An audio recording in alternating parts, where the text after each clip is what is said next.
منہ پہ بہت بڑبڑ کرتے رہتے ہو، پیٹ پیچھے تو بہت کچھ گالیاں دیتے ہو، پیٹ پیچھے دعا کرو. فائدہ کیا ہے؟ آدمی جب اکیلے رہتا ہے تو خود ہی کے لیے خوب مانگتا رہتا ہے.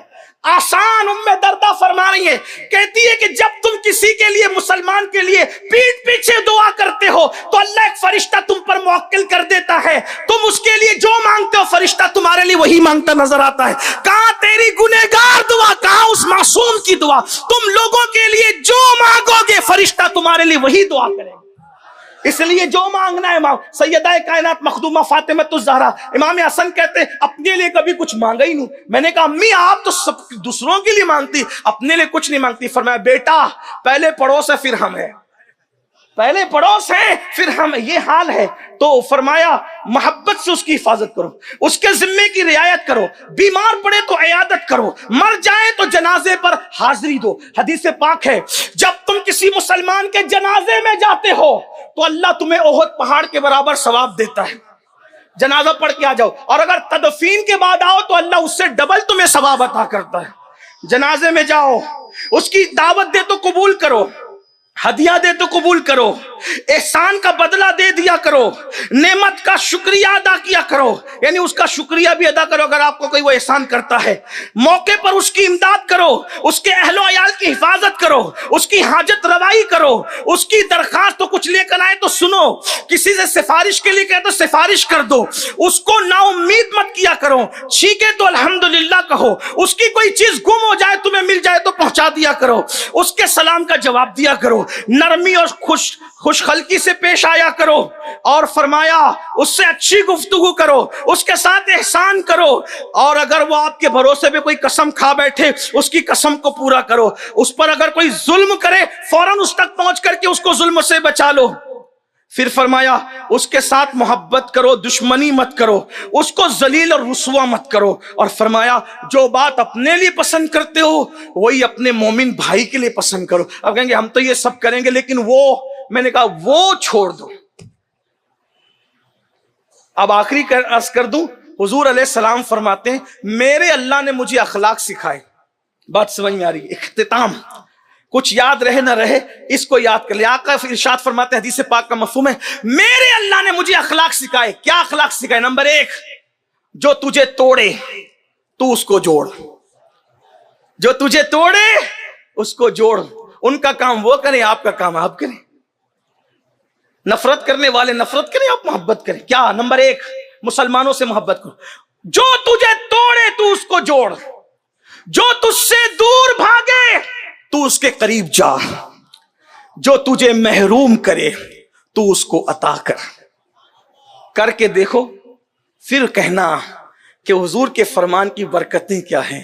لیکن ایک بات یہ کہہ دوں، یہ ساری محبتیں کرنے کے ساتھ ساتھ یہ بات یاد رکھنا، یہ سارے اخلاق، محبتیں، رشتے اسی کے لیے ہیں جو آمینہ کے لال سے رشتہ جوڑے ہوئے ہیں.